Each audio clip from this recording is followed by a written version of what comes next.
एक बार फिर से स्वागत है। हमारे साथ जेडीयू के नेता मिथिलेश जी भी स्टूडियो में मौजूद हैं। मिथिलेश जी, पहले आपसे जो आपने पहले बात कही, जी जी एक चीज और जोड़ना चाहूंगा जी, बिल्कुल जल्दी से। मैं ये 1 मिनट में ही मेरा ये कहना है कि अब आप ये देखिए जी कि जेडीयू का जो चीफ विप है वो मांझी जी ने नियुक्त किया जी। ये जो आज सारी प्रक्रिया हुई है ये उसी के, अब चीफ विप का जो है चलेगा वहां पर जो भी विप जारी होगा।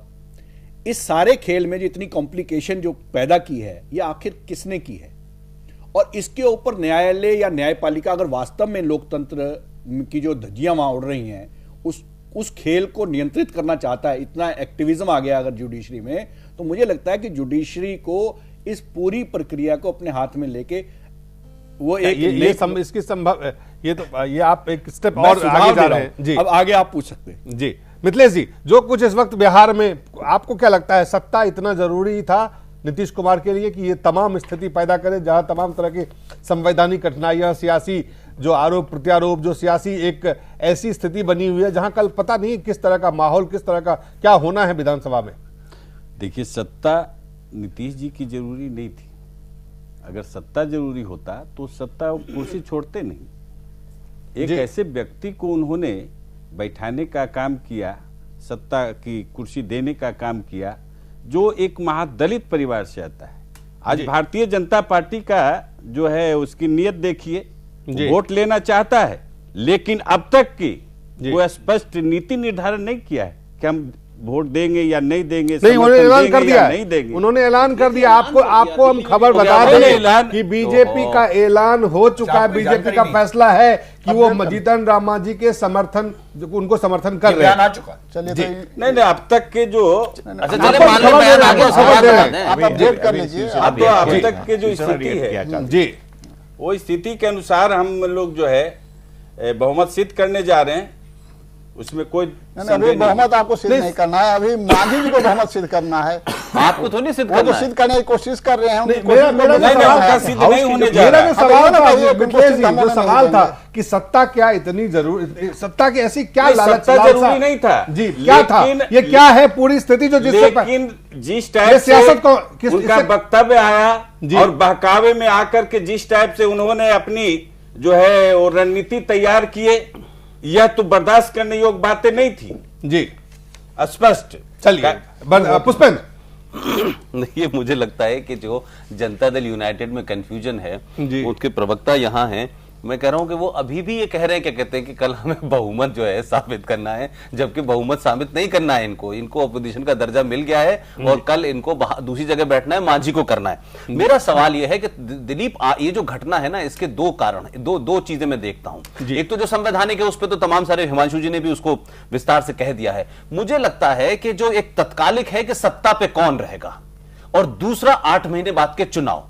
तो मुझे लगता है कि नीतीश कुमार के लिए अगर इस बार सत्ता उन्हें नहीं मिली या सत्ता पे वो किसी भी ऐन कैन प्रकरण से कल के बाद वो काबिज नहीं रहे, तो ये उनके सियासी वजूद का सबसे बड़ा सवाल है। अगर वो इस बार सत्ता से बाहर हुए और 8 महीने बाद जो चुनाव होने वाले हैं उसमें कोई उम्मीद ऐसी लगती नजर नहीं आ रही, जिस तरीके के चुनाव लोकसभा में आए हैं, कि उससे उनका कोई वजूद बचेगा।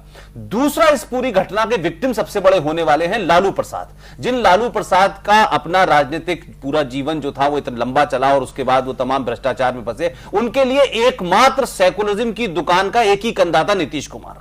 अब अगर नीतीश कुमार बेदखल हो गए सत्ता से और उनकी पार्टी सत्ता से बेदखल हो गई, तो लालू के प्रसाद के पास इतने भी लोग नहीं है और ऐसी भी स्थिति नहीं है कि वो कांग्रेस, वो उनकी और बुरी हालत है। लिहाजा तत्कालिक तौर पर नीतीश कुमार के लिए सत्ता में किसी भी तरीके से आना जरूरी है। और भारतीय जनता पार्टी के सामने सवाल यह है कि आज की परिस्थिति में महादलित को जोड़ करके, अपर कास्ट पहले से उनके सामने चुनाव बहुत जरूरी है। तो दोनों के जो लक्ष्य हैं वो बिल्कुल तय हैं। अगर ये कल बेदखल हो जाते हैं नीतीश कुमार, तो मैं समझता हूं उनका सियासी वजूद जो है पूरी तरह से समाप्ति की तरफ शुरू होगा। जी फुरकान साहब, जो स्थिति है कुल मिलाकर के खेल जो है, लड़ाई जो है वो सत्ता और सियासी चुनाव, आगे चुनाव है उसको लेके है और सियासी वजूद की बात कह रहे हैं, तो क्या ये जो तमाम, उसमें कांग्रेस पार्टी हालांकि बहुत अहम भूमिका में नहीं है, लेकिन अभी आपकी अहमियत बहुत ज्यादा है वहां पे, खास करके दो कारण से। एक, आपके पास जो सदस्य हैं, दूसरा जो सेक्युलर मोर्चा, जो महागठबंधन जिसकी शुरुआत वहां हुई है, जो झारखंड में तो नहीं लेकिन बिहार में उसकी स्थिति अभी तक बन रही है। कुल मिलाकर के आपको नहीं लगता है कि इस पूरे चीजों में कांग्रेस भी अपनी जो लोगों के बीच में संदेश डाल रहा है कि सत्ता के सियासत में कांग्रेस हालांकि बड़ी हैसियत नहीं होने के बावजूद भी आपको कुछ आप इससे क्या गेन कर रहे हैं? नहीं, मैं तो कांग्रेस पार्टी वहाँ शुरू, जब भी कांग्रेस पार्टी सत्तारूढ़ जब हुई है, जदयू थी वहाँ पे, जदयू है, तो जदयू को तो हम शुरू से मदद कर रहे हैं। इसलिए मैं आपको क्या बीजेपी इस तरह के ऐसे हालात पैदा करके किसी राज्य में ऐसे हालात पैदा हो, बीजेपी से अलग हुआ और नीतीश, आप दलित, आप एक समय दलित मुसलमान आपके कोर, वो आज दलित विरोधी एक छवि आप उनके नीतीश कुमार के साथ नहीं बनेंगे? क्या ये सवाल नहीं उठे? ये माझी देखिए, अब उसी दलित आधार पे ही नीतीश कुमार ने उनको बनाया था कि हम महादलित को एक मुख्यमंत्री बना रहे हैं। आज उसी महादलित के विरोध में आप भी नीतीश कुमार के साथ खड़े हो गए। आखिर कांग्रेस में जो कंफ्यूजन है, मिस्टर माझी जो सीएम है ना जी, मैं उसको आज से 80-50 हाँ, कांग्रेस ही नेता रहे हैं, कांग्रेस में भी मंत्री रहा, मेरे साथ रहा मंत्री, मैं उनको बहुत दिनों से जानता हूँ। ये महादलित और दलित वोट को मैंने अपने तरफ खींच लेगा, वो कैपेसिटी उनके अंदर। मैं कह रहा हूं चलिए ना खींचे, मेरी बात, लेकिन कांग्रेस पार्टी के लिए, लेकिन नीतीश जी ने क्या गलती कर दिया? नीतीश जी अपनी कुर्सी को, अपना सीएम पद से इस्तीफा दे करके इनको बना दिया कि चलो तुम चलाओ, हम अभी पार्टी का संगठन करेंगे और भी सारा काम हम लोग करेंगे लोकसभा चुनाव के बाद में ये निर्णय। लेकिन ये जो है, ये जो अभी सीधा सीधी माझी जब चला गया बीजेपी के, अब माफी क्यों मांग रहे फिर नीतीश कुमार कि हमसे गलती हो गई? नहीं, नीतीश जी कभी नहीं, कल माफी मांगा उन्होंने आपको जी? नहीं, नीतीश जी किसी दूसरे बात पर वो उन्होंने पहले तो कही गलती थी, अब वो उसके बाद जीतन राम मांझी ने कहा गलती नहीं, महागलती की उन्होंने।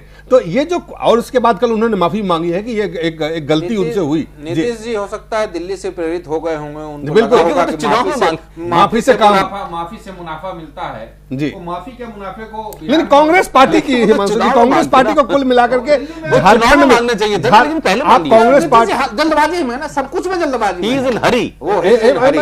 कांग्रेस पार्टी की जो रणनीति है, खास करके देश की इतनी बड़ी पार्टी, ऐतिहासिक पार्टी, आज पार्टी वहां पे है जहां पर कि आप इसको शायद ये भी नहीं कह सकते हैं कि सत्ता की सियासत कर रहे हैं। देखिए दिलीप जी, देखिए वो कांग्रेस पार्टी की जहां तक बात है ना जी, देखिए कांग्रेस पार्टी की जहां बात है, आप जो बोल रहे हैं कांग्रेस पार्टी के इस तरह से कई बार हारे भी हैं हम लोग। सवाल हार जीत की नहीं है, आपकी रणनीति क्या है, आपकी सोच क्या है, हमारा जो गठबंधन शुरू से रहा है। झारखंड में कहां था वो? झारखंड में कहां था गठबंधन? कहां चला गया झारखंड में गठबंधन? अभी विधानसभा चुनाव में गठबंधन कहां था वो?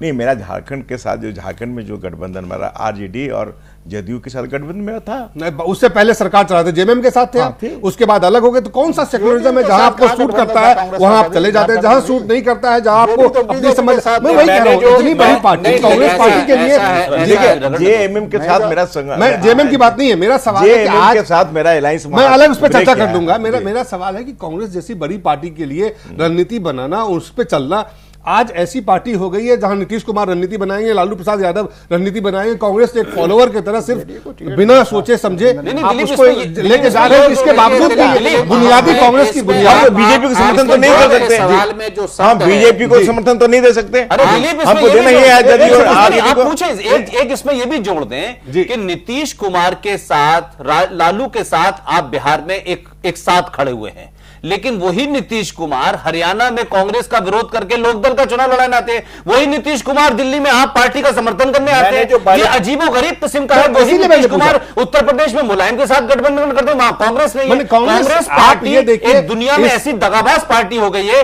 कि जम्मू कश्मीर में जिसके साथ गठबंधन किया उसको छोड़ दिया, महाराष्ट्र में जो किया उन्होंने इनको छोड़ दिया। ये सिर्फ सत्ता के लिए है, और है कौन? ये खामेखा वाली स्थिति हो गई है ना, ये बिहार में है ना, जम्मू में है ना, महाराष्ट्र में है। पुष्पेंद्र भाई, ये मैं थोड़ा सा इसको साहित्यिक भाषा में और बड़ा अलग तरीके से मैं कांग्रेस की स्थिति पर टिप्पणी करता हूं। फुरकान भाई अगर नाराज ना हो, आपके सवाल में एक शब्द था रणनीति क्या है कांग्रेस की जी। ऐसा है कि रण और नीति को अगर संधि विच्छेद करेंगे तो रण और नीति जी, इनके यहां नीति बनाने वाले कौन है वो आप जानते हैं। जो नीति बनाने वाले हैं वो रण छोड़ चुके हैं जी, और जो रण में है वो नीति नहीं बना, पता ही नहीं है कि नीति क्या है, क्योंकि नीति बनाने वाले रन छोड़ चुके हैं। तो आज तमाम कांग्रेस की स्थिति ये है, जमीन पर जो लोग हैं वो कंफ्यूज है, उनको पता ही नहीं है क्या करना है, क्योंकि जिनको बताना है वो रंग छोड़ चुके हैं। कुल मिला के बहुत कम कि जो स्थिति आज बिहार में है, आपको क्या लगता है किस, बहुत कम शब्दों में चाहूंगा कि बीजेपी और जेडीयू, मुख्य रूप से जेडीयू के, क्योंकि एक तरफ बीजेपी है, दूसरी तरफ जेडीयू है, एक तीसरा जीतन राम मांझी और उनके साथ कुछ और पप्पू यादव, आरजेडी के इस तरह के लोग शामिल हैं। क्या तस्वीर, सियासी तस्वीर किस तरह की बनने वाली है? यहां से कोई नई सियासी तस्वीर बन रही है या सिर्फ ये हंगामा होके और एक वहां से बिहार में जो प्रयोग, जिसे आप कह रहे हैं प्रयोगशाला है, उस प्रयोगशाला से कुछ नया निकलने वाला है? ये चूंकि नीतीश कुमार और तमाम राजनीतिक दलों ने वहां पर खिचड़ी इस तरह से पका दी है कि खिचड़ी बनने के बाद ही आप बता सकते हैं कि उसमें चावल ज्यादा था कि दाल ज्यादा था। अभी कहना मुश्किल से भविष्यवाणी अभी मेरे ख्याल से मैं इस स्थिति में नहीं है। इसके लिए फुरकान साहब, ये आप मान के चलिए जी कि हाउस फ्लोर में नीतीश जी की मेजोरिटी होगा। अभी तो पहले जीतन राम मांझी को जो भी जितना अपना शो कर रहे हैं भाई, वो उसके बाद में वहां पे नीतीश जी अपना देंगे और मुख्यमंत्री वही बनेंगे। एक और अगर हंगामा हुआ हाउस में जी, अगर तोड़ फोड़ हुआ, मारपीट हुई वहां पे, जिसकी संभावना आप देखते हैं, जिसकी संभावना, जिस पर हम अभी बोल चुके हैं आपको, जिसको आप कह रहे हैं बीजेपी की साजिश, उसके बाद उसके तब सुनिए, अगर ये घटना घट गई तो प्लस पॉइंट होगा लालू जी के लिए और नीतीश तो इसमें तो लोग कर सकते हैं। फिर चलिए करेगा बीजेपी वाले सख्त पावर लेने के लिए कोई भी कुकाम कर सकता है। लोग हैं दिलीप जी, बीजेपी कुछ भी कर सकता है। एक अहम सवाल और नहीं, जेडीयू कुछ भी कर सकता है।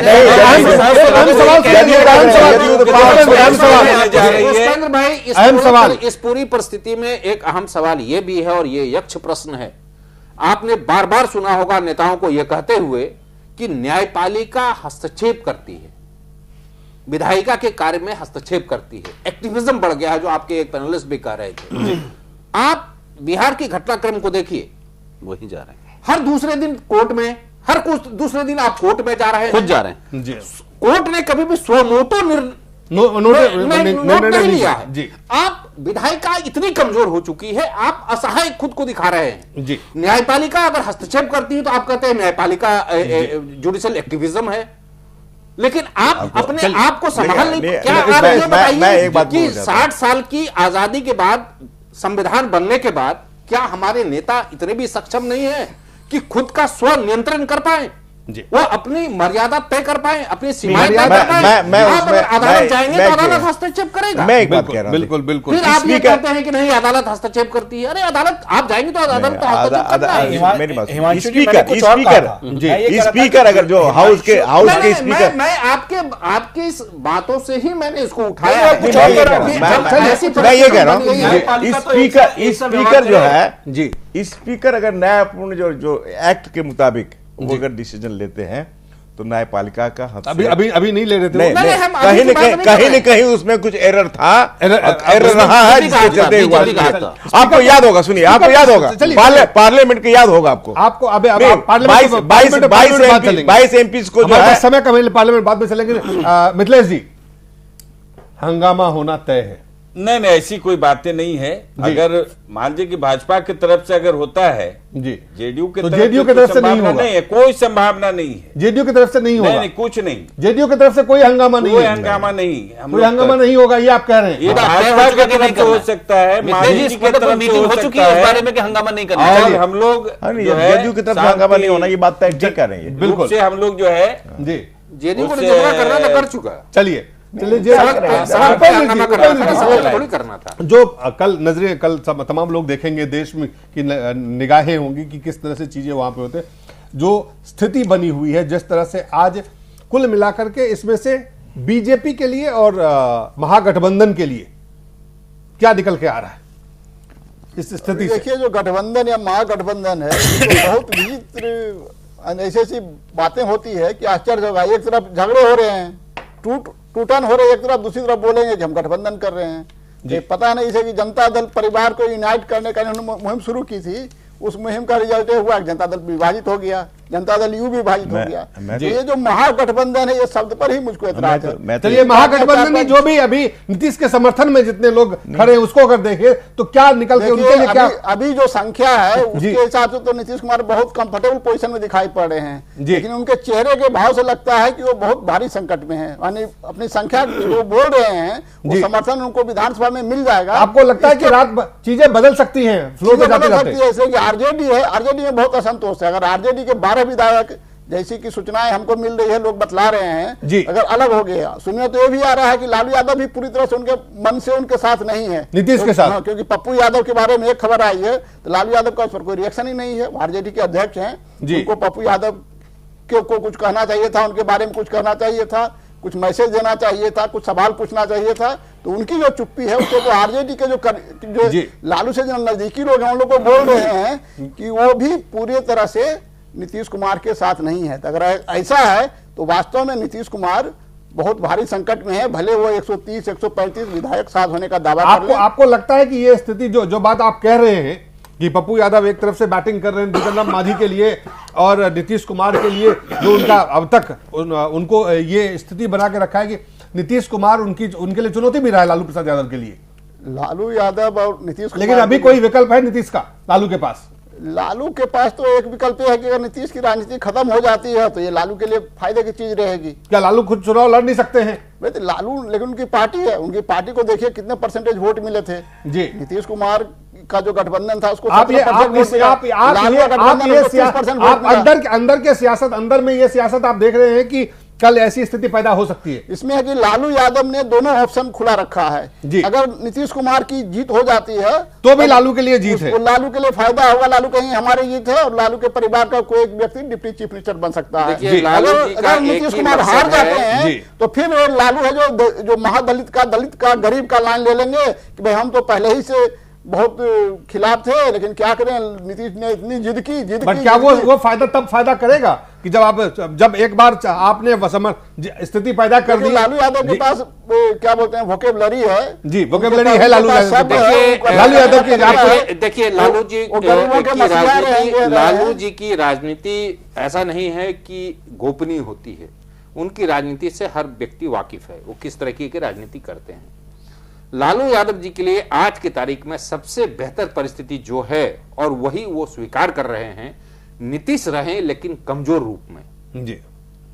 तो ये है कमजोर नीतीश रहे तो कमजोर। पुष्पेंद्र जी ने कहा कि अभी लालू यादव जी के लिए ये बेहतर है कि नीतीश जी रहें लेकिन कमजोर रहें, ताकि उनको लालू जी की आवश्यकता पड़े और लालू और नीतीश कुमार मिलकर जी जब राजनीति करेंगे तो नीतीश अपनी मनमानी ना कर पाए, क्योंकि लालू और नीतीश में जो विरोध हुआ था वो एक दूसरे की मनमानी को काबू करने के लिए हुआ था। वो परिस्थिति आज फिर निर्माण हुआ है। मैं बतला देता हूं, एक दूसरे को काबू में रखना चाहते हैं। एक और मैं फैक्ट बतलाता हूं, नीतीश कुमार को लालू यादव अगले विधानसभा चुनाव के पहले अपने नेता के रूप में नहीं पेश कर सकते, क्योंकि लालू यादव का जो यादव जनाधार है वो नीतीश कुमार को एक्सेप्ट नहीं कर सकता। नीतीश कुमार के खिलाफ है वो, बिल्कुल अपने आधार का ध्यान रखना पड़ेगा। ये तो लालू और नीतीश की बात है। धर्मानी साहब, भारतीय जनता पार्टी को क्या फायदा है? भारतीय जनता पार्टी को क्या मिलना है इस पूरे? मुझे ये लगता है कि भारतीय जनता पार्टी ने जो आज निर्णय लिया है जी, वो बहुत अच्छा राजनीतिक निर्णय इस रूप में है कि अगर जी मांझी जीत जाते हैं तो महादलित को देखिए हमने चीफ मिनिस्टर बचा लिया, और अगर हार जाते हैं तो हम उनके साथ खड़े हैं, तो हम उनके साथ खड़े हैं जी। और हम दलितों के मसीहा के रूप में या दलितों के पैरोकार के रूप में या दलितों के सम्मान के लिए जो कह रहे हैं यस जी। और मुझे लगता है कि ये जो गणित वहां का बिहार का है, उस गणित में सरकार बन गई मांझी की तब भी बीजेपी को फायदा, और नहीं बनी तब भी बीजेपी को फायदा। पुष्पेंद्र, बहुत कम शब्दों में कुल मिलाकर के तमाम जो सियासी दल के इस वक्त जो है वो आकलन वही है, लेकिन आपको क्या लगता है बीजेपी का जो ये फैसला है, हालांकि बहुत देर से लगातार इस पर बहुत आखिरी क्षण में आया है ये फैसला, इस फैसले से कितना वाकई फायदा होगा? देखिए, मैंने कहा कि भारतीय जनता क्योंकि जीतन राम मांझी का जो विवादास्पद जितने उसके लेकिन वो तमाम जो विवाद पैदा किए, लेकिन वो जिस कम्युनिटी से आते हैं वहां अगर विवाद बयान भी दे तो उस पर कोई फर्क नहीं पड़ता, वो वोट बैंक है। सवाल ये कि मैं कह रहा हूं कि भारतीय जनता पार्टी को कल कौन रहता है इसमें सिर्फ एक ही इंटरेस्ट है कि नीतीश ना रहें। अगर नीतीश नहीं रहेंगे तो भी भारतीय जनता पार्टी को फायदा है। और भारतीय जनता पार्टी को जो 8 महीने बाद चुनाव होने हैं, सारा गणित बीजेपी का उस वक्त के लिए है। इस वक्त नीतीश के सामने उस गणित से ज्यादा इंपॉर्टेंट है सत्ता बचाना। अगर ये नहीं बची तो उनका पार्टी और उनकी राजनीति समाप्त होगी। एक छोटा सा ब्रेक लेना पड़ेगा कमर्शियल, जल्द लौटते हैं।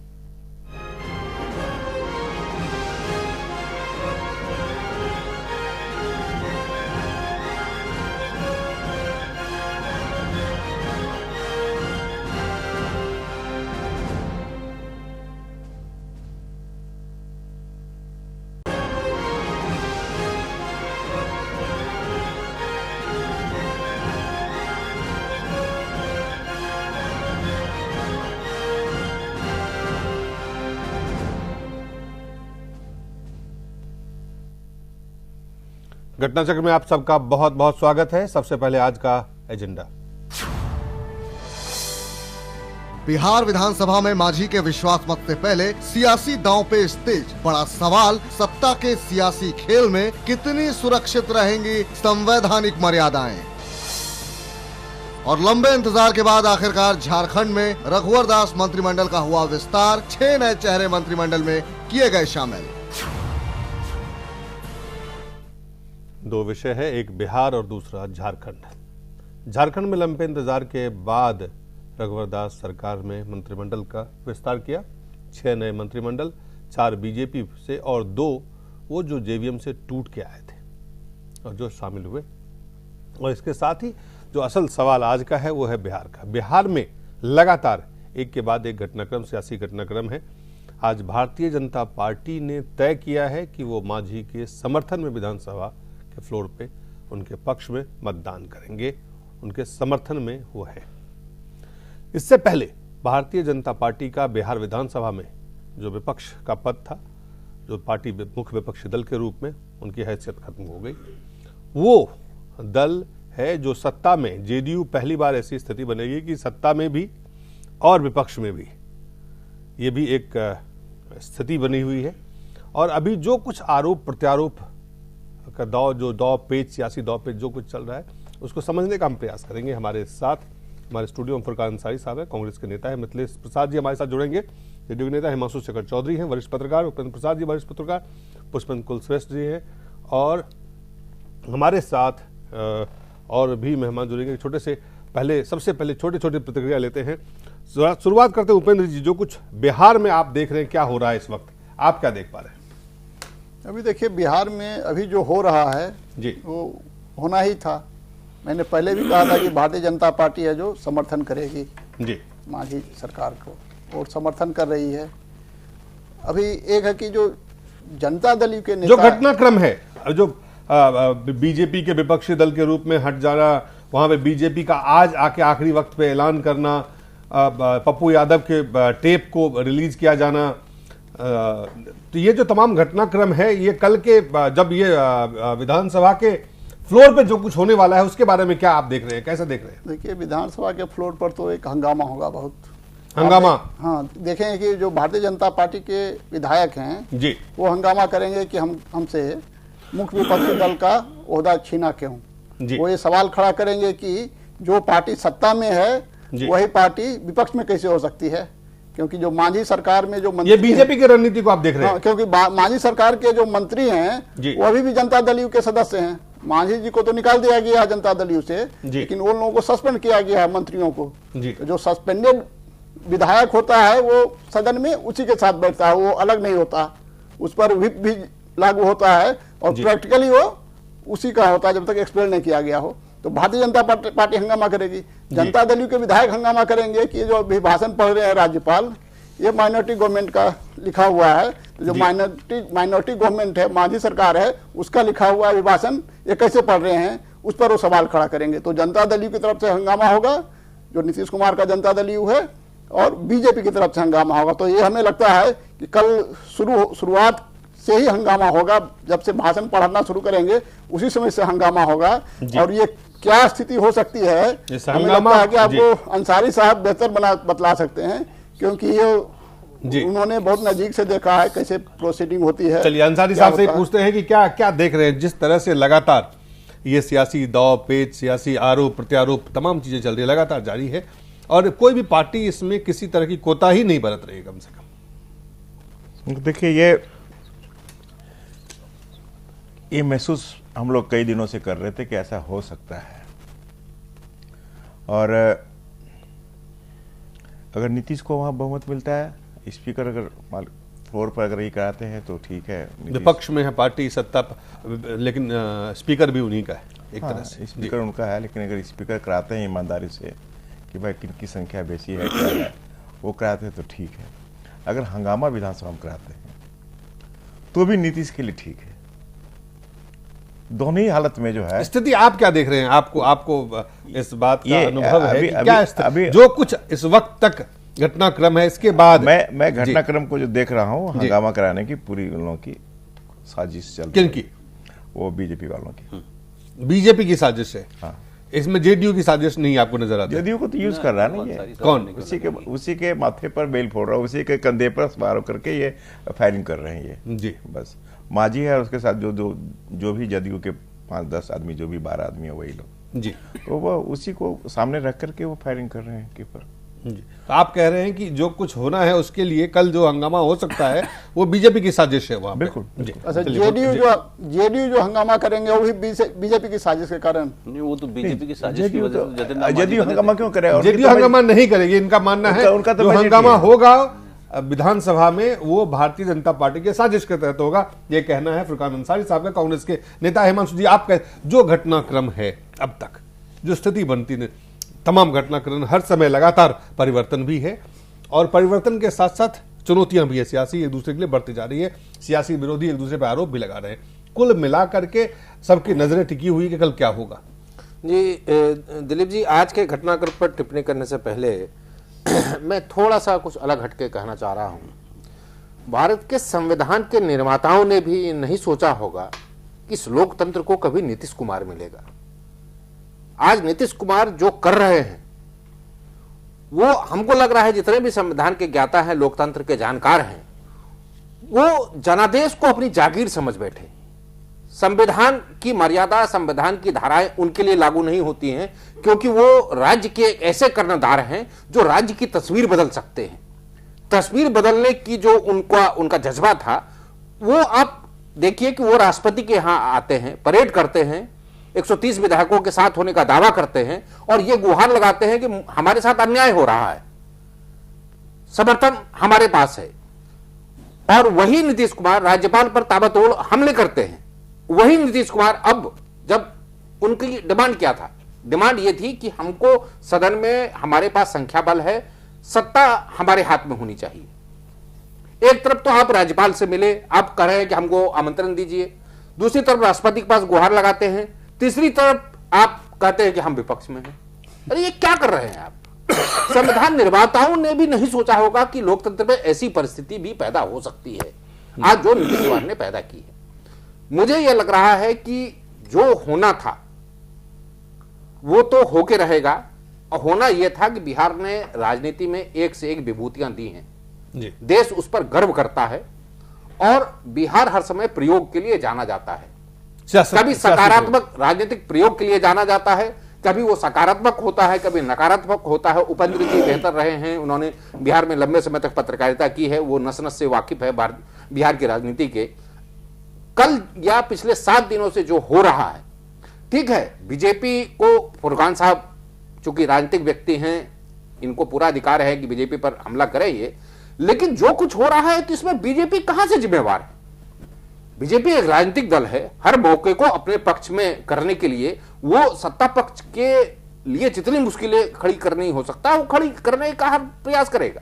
हर राजनीतिक दल ऐसा करता है, इसमें कहीं से कोई गुरेज नहीं है। लेकिन बिहार में जो कुछ भी हो रहा है, मुझे लग रहा है सत्ता किसी के हाथ में जाए, लेकिन बिहार को शर्मसार जरूर किया है लोग। संवैधानिक मर्यादाओं को जो है, तमाम जो मान्यताएं हैं उसको पीछे छोड़ रहे बिहार। एक बार धर्मानी जी, आपने हरियाणा में, क्योंकि ये जिक्र लगातार हो रहा है कि हरियाणा में जो कुछ हुआ था उसको लेके भी आप पहले कई जगह पे हो चुके हैं। मैं आपसे, आपने लगातार देखा है कि जब से नीतीश कुमार, नरेंद्र मोदी, भारतीय जनता पार्टी के जो संबंध बिगड़े, उसके बाद से इसकी शुरुआत हुई है वहां पे। इसके पीछे की क्या है? क्या आज जो कुछ हो रहा है सिर्फ इतिहास के कारण हो रहा है या भविष्य दांव पे है? देखिए, मुझे लगता है कि जो अभी बात कह रहे थे, मुझे लगता है कि जो लोकतंत्र है, लोकतंत्र को वास्तव में हर पॉलिटिकल पार्टी के नेताओं ने अपने ढंग से घुमाने का और उसमें जो छोटी मोटी कमियां हैं उसको अपने पक्ष में एनकैश करने का प्रयास किया है जी। और सबसे बड़ी, दिलीप जी, त्रासदी ये है कि एक विधानसभा में उनका पक्ष जो होता है, दूसरी विधानसभा में पक्ष बिल्कुल उसके विपरीत होता है उसी दल का। जी। जैसे आपने हरियाणा का उदाहरण दिया, हरियाणा में अभी हुड्डा सरकार अभी हारी है जी। मुझे याद है कि कुलदीप बिश्नोई जी के पार्टी के 6 एमएलए जीते थे, उसमें से 5 एमएलए स्विच ओवर कर गए। उसके बाद कुलदीप बिश्नोई जी को कम से कम पूरा जितना भी विधानसभा का एक टेन्योर होता है वो लग गया जस्टिस पाने के लिए। उन्होंने चैलेंज किया कि ऐसे हो नहीं सकता, डिफेक्शन में आता है, एंटी डिफेक्शन लॉ लगना चाहिए। पहले तो हाई कोर्ट ने, माननीय न्यायाधीशों ने उनको कहा कि पहले स्पीकर से आप अपना मुद्दा जो है वो हल करवा के आइए। कुलदीप शर्मा जी जो वहां पे स्पीकर थे उस समय, उन्होंने लगभग 4.25 साल इस बात में लगा दिए, ये डिसाइड करने में कि ये डिफेक्शन में आते हैं या नहीं आते। उन्होंने जब निर्णय दिया, वो चैलेंज हुआ हाई कोर्ट में। विधानसभा के रिजल्ट आने के बाद 4 दिन बाद हाई कोर्ट ने उन 5 की सदस्यता निरस्त कर दी। अब आप ये बताइए, जिन 5 एमएलए के आधार पर हुड्डा सरकार मेजॉरिटी में रही और 5 साल हाईकोर्ट का भी है बिहार में, 5 साल 8 सदस्य कल वोट में शामिल नहीं करने जा रहा हूं। अब यहां पर न्यायपालिका की आप देखिए जी, 8 सदस्य हाथों हाथ उन्होंने वोटिंग से डिबार कर दिए। ये क्या है? बिहार क्या हमारे भारत से अलग है या जुडिशरी वहां की अलग है और यहां की अलग है? वहां पर क्यों नहीं कहा गया कि स्पीकर के पास पहले जाइए? वोटिंग का राइट होगा नहीं होगा ये एकदम एट वंस डिसाइड वहां आप करते नहीं है, यहां पर कर रहे हैं, उनको क्यों नहीं आपने डिमेंबर किया जी? तो ये जो तमाम स्थितियां पैदा हो रही है, इस पे चर्चा करने के लिए हमारे साथ और भी मेहमान जुड़ेंगे, लेकिन एक छोटा सा हमें कमर्शियल ब्रेक लेना पड़ेगा।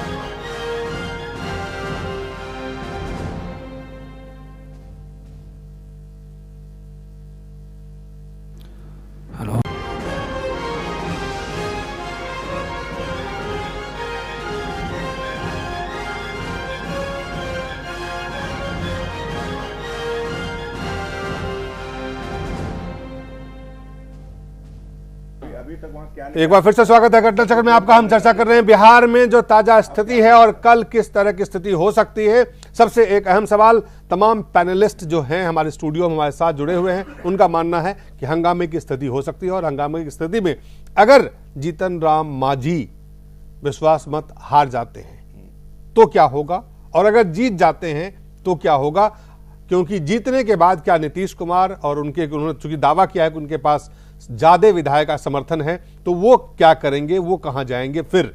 और अगर जीतन राम मांझी हार जाते हैं और वो दावा करते हैं कि उनका अनफेयर तरीके से विधानसभा अध्यक्ष ने उनको हराने के लिए वोट स्प्लिट नहीं करवाए हैं, ऐसी स्थिति बनती है हंगामे के बीच में, तो क्या स्थिति बन सकती है? उपेंद्र जी, सबसे पहले आपको इससे जानना चाहेंगे।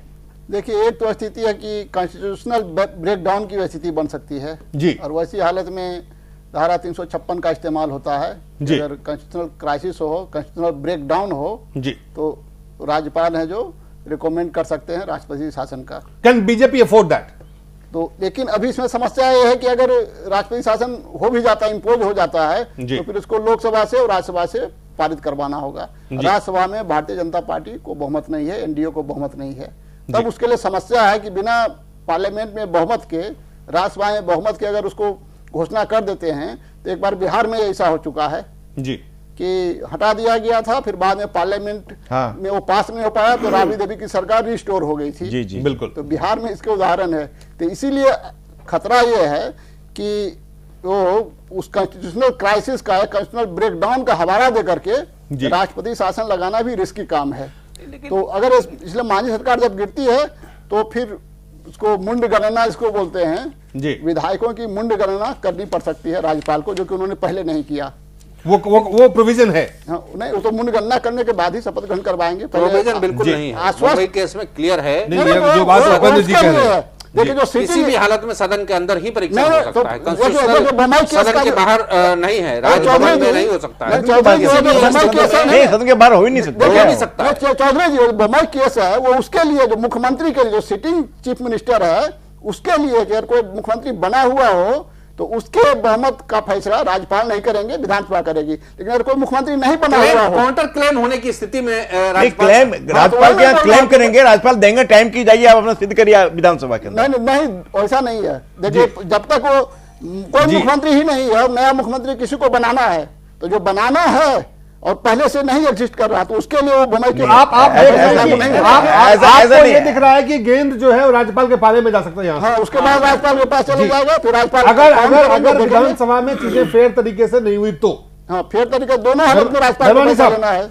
नहीं, आपको क्या लगता है कि अगर ये स्थिति बनेगी वहां पे हंगामा के बाद, या आपको लगता है कि तमाम चीजें फेयर तरीके से होके मैटर सेटल होगा बीजेपी के लिए, जेडीयू के लिए, ये अच्छा है? मुझे ये लगता है कि जो मैं बार बार बात कह रहा हूं कि जिस प्रकार अभी हमारे एक पैनलिस्ट भी कह रहे थे कि बार बार जैसे जुडिशरी की तरफ ये भाग रहे हैं जी, हालात ऐसे बनने वाले हैं कि जुडिशियरी की तरफ जाए, ये मामला जुडिशरी के पहली बार जी ऐसी घटना होगी जी, ना राज्यपाल और ना कोई और वो ये जाके हाई कोर्ट में सेटल करवाएंगे। चलिए पुष्पन जी, आपको भी लगता है यही स्थिति बनने वाली है? आपको लगता है कि सियासी मर्यादाओं के कुछ ध्यान, उनकी वसूलों की बात, मूल्यों की बात करने वाले लोग कुछ ना कुछ जो मर्यादाएं हैं उनके बीच में अंदर में रह के काम करेंगे? वो दिलीप, संवैधानिक मर्यादाओं की लोग वो बात करते हैं जिनको लंबा खेलना हो, जिनके लिए सत्ता बहुत इंपॉर्टेंट हो, उनके लिए महत्वपूर्ण बात नहीं है। लेकिन मैं सिर्फ जो उपेंद्र भाई बात कह रहे हैं, मुझे एक चीज नहीं लगती है कि अगर धारा 370 का 56 का इस्तेमाल करके राष्ट्रपति शासन की बात होगी,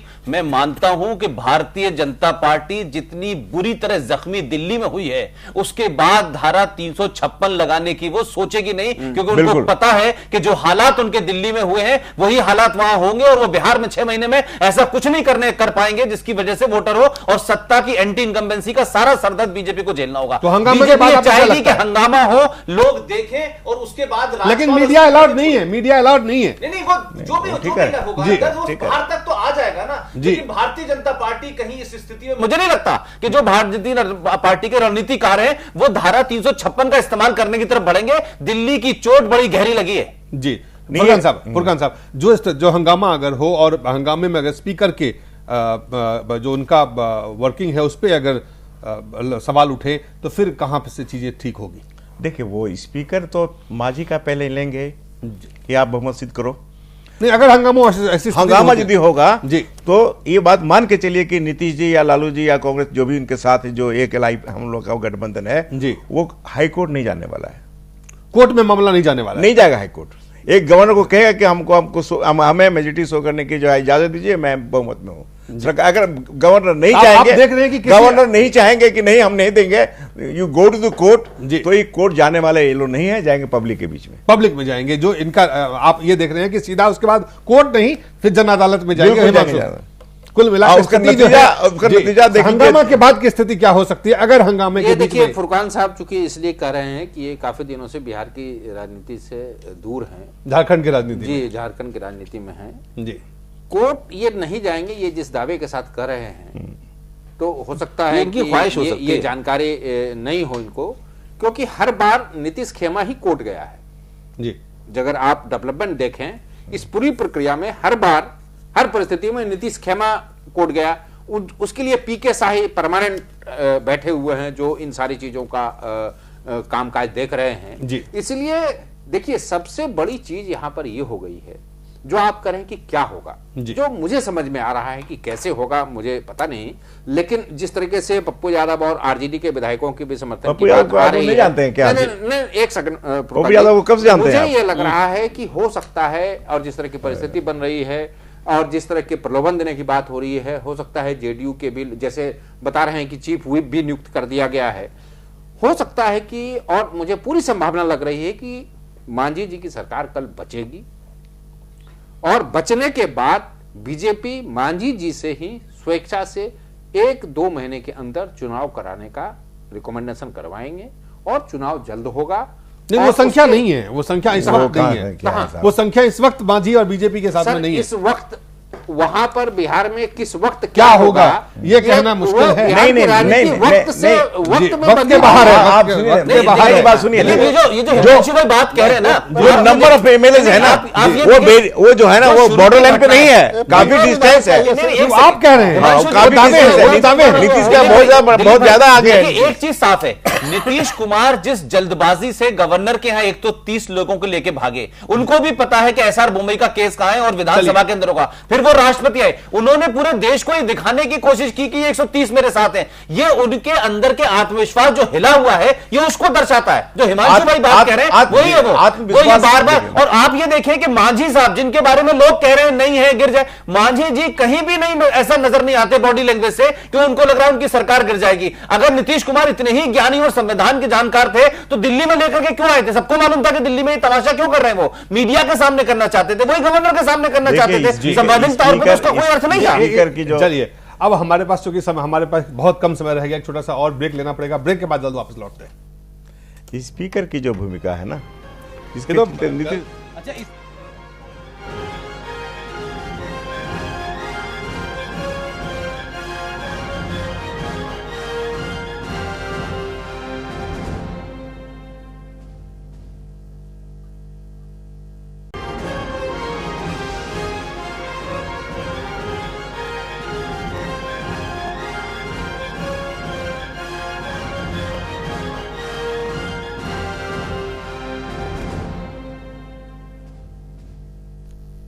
एक बार फिर से स्वागत है घटना चक्र में। हमारे पास बहुत कम समय है, लेकिन इस कम समय में हम जानने का प्रयास करते हैं कि झारखंड में आखिरकार लंबे इंतजार के बाद रघुवर दास ने अपने मंत्रिमंडल का विस्तार कर ही लिया। इस विस्तार से क्या मिला, फुरकान साहब, सबसे पहले आपकी प्रतिक्रिया।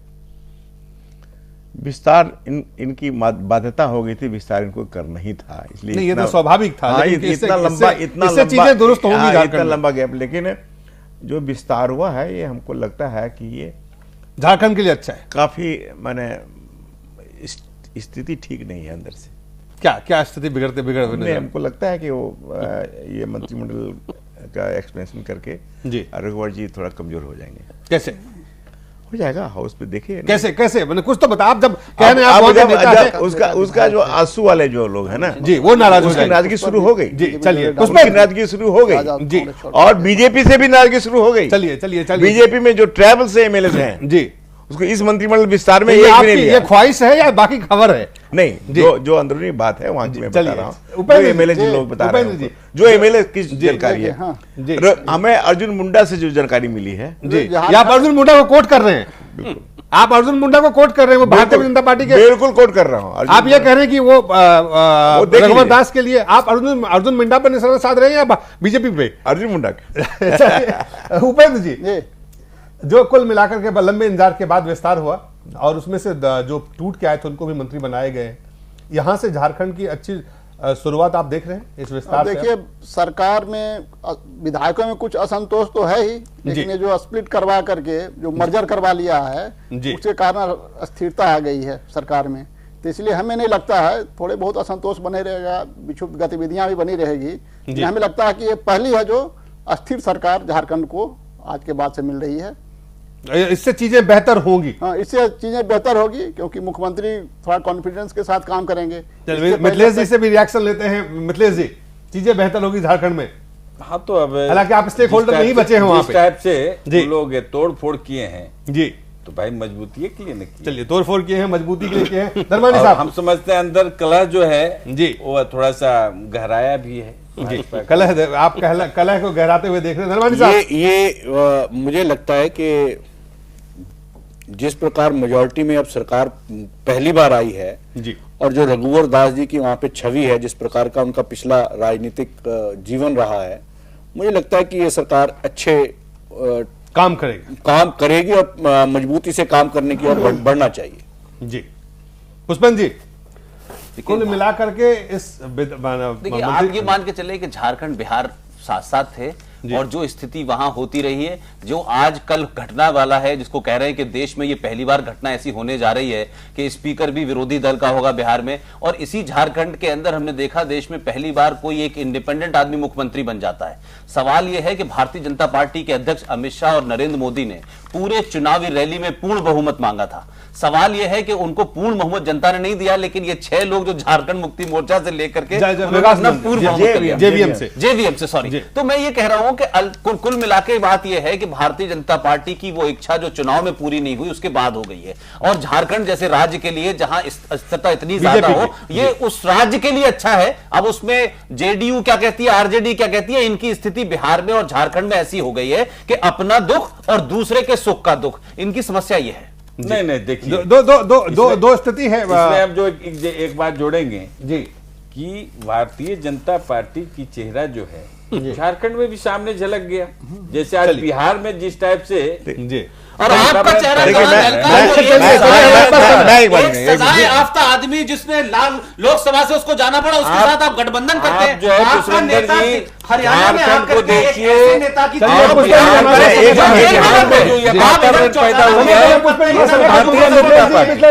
दूसरे आदमी का दिया हुआ है, दूसरे पार्टी का नहीं है। मांझी जी को जो है बर्बाद करने का आप जो है करने का काम भारतीय जनता पार्टी का है। आप जो क्रिएशन हमारे पास समय नहीं है लालू के साथ, हमारे पास समय नहीं है, हमारे पास समय नहीं है, लेकिन हिमांशु से हमें चूंकि जी आप एक लाइन कुछ कहना चाहते हैं। ये मैं कह रहा हूँ, झारखंड का मैं रहने वाला हूँ, झारखंड के राजनीति को मैं बहुत नजदीक से देख रहा हूँ जी।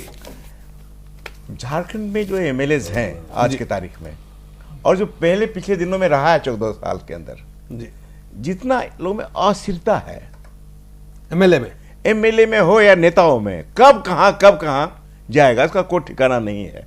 स्वार्थ से बिल्कुल डूबा हुआ लोग है जी, और पैसे के लिए, कमाने के लिए कहीं भी कुछ भी कर सकता है, उस पर आप डिपेंड नहीं कर सकते। चलिए 14 साल में जो विश्वास नहीं कर सकते यहाँ से बदलाव की और बात देखते हैं जो ईमानदारी की बात करते हैं जी, आज की तारीख में ईमानदारी की बात। चलिए मैं लास्ट वर्ड हिमांशु, 14 साल में जो हुआ यहाँ पे पहली बार मजबूत सरकार, स्थिर सरकार, और वो सरकार जिसके पास स्पष्ट बहुमत है भारतीय जनता पार्टी का, अब खास करके 6 विधायक टूटने के बाद जिसमें से 2 को मंत्री बना दिया गया है। यहाँ से जो झारखंड की यात्रा है, सियासी यात्रा खास करके झारखंड के सरकार की, वो अलग होगा क्या?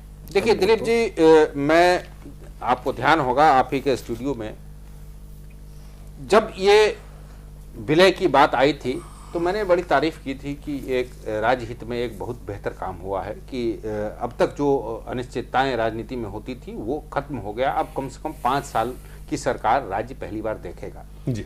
लेकिन पिछले 1 महीने की घटनाक्रम को जब हमने नजर गड़ाया और उसका आकलन किया तो सबसे पीड़ादायक चीज ये है कि जिस भाजपा को जेबीएम के 6 लोगों के विलय के बाद 43 का आंकड़ा पहुंच गया है, और वहां के मुख्यमंत्री को, मुझे अन्य राज्यों की जानकारी नहीं है, पुष्पेंद्र जी बेहतर बता सकते हैं कि वहां पर रघुवर सरकार को आला कमान ने जिस तरीके से, एक तरीके से अपने इच्छा पर निर्भर करके रखा है कि आप हिल नहीं सकते हैं, आप छींक नहीं सकते हैं, आप ये नहीं कर सकते हैं। क्योंकि आप ये देखिए कि ये भी विस्तार, इस पर किसी के ध्यान नहीं गया है कि आखिर कल आज अचानक विस्तार क्यों हुआ। जो कल अफरा तफरी में निर्णय लिए गए उसकी वजह यह है कि कल प्रधानमंत्री हजारीबाग जा रहे हैं, कल प्रधानमंत्री वहां झारखंड जा रहे हैं। बीजेपी को यह लगा कि अब प्रधानमंत्री को इंप्रेसमेंट से कैसे बचाया जाए। तो हो सकता है कि ये जो विस्तार आज हुआ है ये हो सकता है 7 दिन, 10 दिन, 15 दिन और टलता। आखिर हम ये कर रहे हैं कि भाजपा पर लोगों ने विश्वास किया, राजनीति अपनी जगह है, लेकिन भाजपा भी तो मर्यादाओं और संवैधानिक व्यवस्थाओं के हिसाब से चले। आपने जिसको मुख्यमंत्री बनाया उसको आप काम करने दें, उसको आप निर्णय लेने दें। आप ये कह रहे हैं कि रिमोट कंट्रोल से चल रहा है, आप ये कह रहे हैं। जो परिस्थितियां तो यही बता रही है ना जी। परिस्थितियां क्या बता रही हैं? आप ये बताइए कि 7 लोगों के नाम भेजे जाते हैं, अंतिम समय में नाम विड्रॉ कर लिया जाता है। ये तो संविधान भी ये कहता है कि ये विशेषाधिकार है मुख्यमंत्री का कि किसको मंत्री बनाया जाए, नहीं बनाया जाए जी। लेकिन जो परिस्थितियां दिख रही है, क्या इससे आपको लगता है कि अब मुख्यमंत्री का विशेषाधिकार बच गया है? हिमांशु भाई, अब तो पहले से चुनाव मिस्टर जायसवाल जो मंत्री बनने के लिस्ट में आ गया था। अनफॉर्चुनेटली हमारे पास समय खत्म हो गया। फुरकान साहब बहुत बहुत धन्यवाद, हिमांशु जी, पुष्पेंद्र जी, आप सब लोगों का बहुत बहुत धन्यवाद।